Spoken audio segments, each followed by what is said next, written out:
Joining me now is Greg Schlesinger. He's an attorney who specializes in construction defects. Mr. Schlesinger, thank you for joining this morning. And listen, we know it's early, that there are many potential causes, explanations being explored right now, but there is some focus on the lower levels of this structure. So when you hear someone there who was a witness to it and said that before the whole tower came down, that pool platform collapsed, how significant is that to you, and does it give you a clue? It definitely gives us a clue. This is coming together. Information is coming out. Additional photographs are coming out. We have the 2018 engineering report.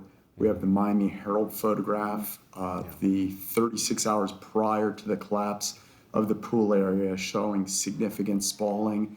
It gives us a lot of clues that the columns and the base and the structural slab failed, and probably more likely than not brought down the entire building. This was obviously a preventable incident. It should have never happened.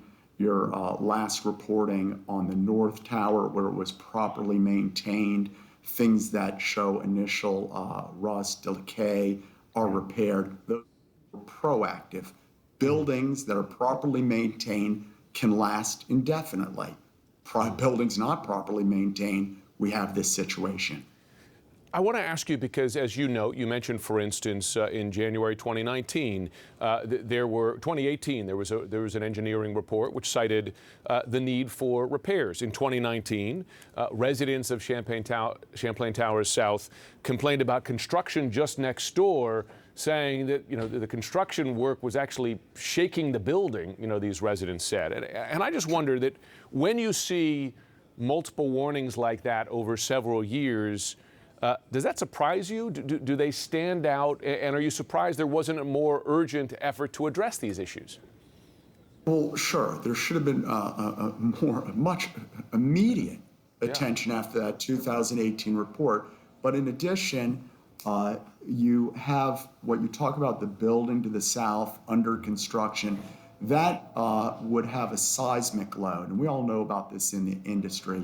But if you have an already compromised column where the steel is degraded, so we have a structural defect, that's known in 2018, and you're experiencing seismic loads, certainly that's going to degrade and can cause or contribute to cause an accident like that. Don't forget, we also had work going on the roof.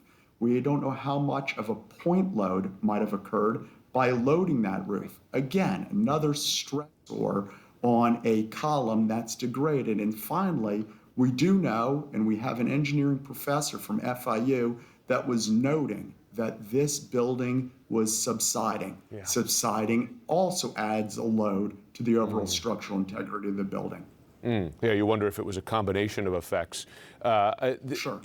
There is now an audit of other buildings in the area underway in Miami-Dade County, hundreds of buildings, and the early audit has shown some issues in some of these buildings that are coming up, balconies that need to be immediately closed, et cetera.